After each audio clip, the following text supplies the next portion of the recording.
This is the second part of my recording. The reason why I'm recording this is because I'm trying to get this fan, this processor. When I first received it from this company here, what is this, Mega Micro Devices Inc., Fairmont Boulevard, Fairmont, California. I wouldn't deal with these people. Honestly speaking, I'm scared to take anything from them. Even if it's free, I would throw it in the garbage. I don't know what I'm going to do with this, but you hear this ticking sound coming from this server.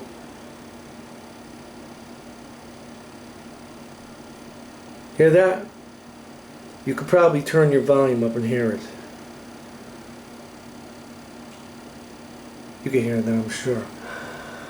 Okay.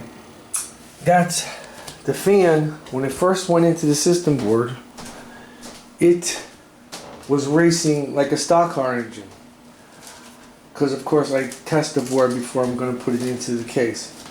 When I called Intel, we did a BIOS update. I grabbed their latest version, which is 2014 for this board. And mind you, I have about $5,000 just in programming alone, plus about 7 years of my time on this hard drive, okay, which is a lot of money. I've been doing cPanel for about 7 years. What really is crazy is this is what I received after my cPanel download. This is what I should see, okay. This is the terms and conditions. That's what's on this board, okay. Which I'm going to let you listen to that fan.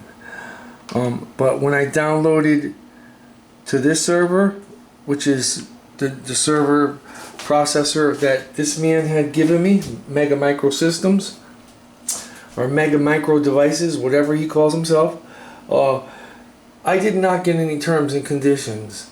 I just got a cPanel CentOS final release, which is normally there when you first install some minimal CentOS. This is not normal.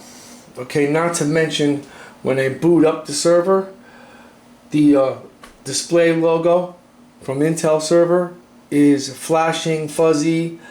When I first went to do the download connected to the server with PuTTY, I tried to download from an encrypted site, which is, I think it's, -O, -uppercase L, HTTPS, secure downloads.cpanel.net. You could do a curl download from a secure server.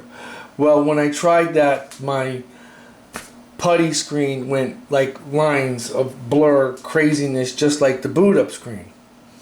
No lie. Listen, I'm a Christian. I have no need to lie to you. This is the truth. This is what I should see, not that. The server's working. I had problems SFTP into the server, which means, that's a command used to go from the server from PuTTY to the server, or from FileZilla to the server.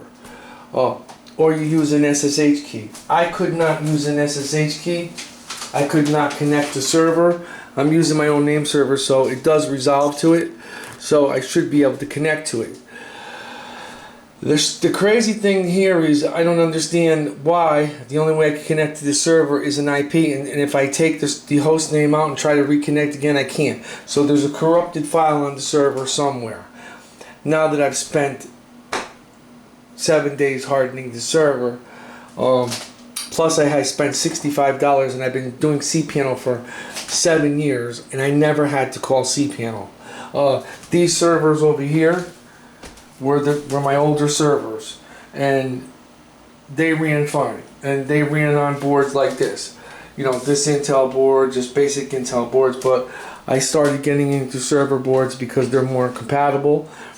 They're more descriptive for a server. They're more compatible to server software. They're compatible with Windows Server and CentOS.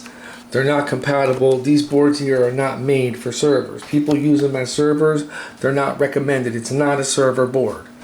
But if I go to this server, which is my first server, and I listen to this server, you'll hear a fan that's nice and smooth. And that's how it should be. But when I come over to this one, again, as I said in the beginning, we have what? Tick, tick, tick, tick, tick. That's just wonderful. So I don't know what this thing is going to do. You could probably, the ticking noise, and you could hear that right through the case. So I don't know if this processor is going to die. And if it does, I'm going to have to financially go after this man, unless he sends me over a processor immediately, which he does not want to do, or I'm going to have to buy another processor and my server has to go down. This is a licensed server. I can't just turn it off. There's websites on there. So what am I going to do? Just put another $400 out of my pocket because Micro Devices sent me a crooked processor or a used processor? No.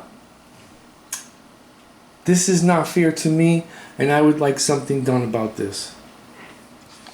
I may call Consumer Protection or the Attorney General. I'm not happy with it. You can't sell used products as new.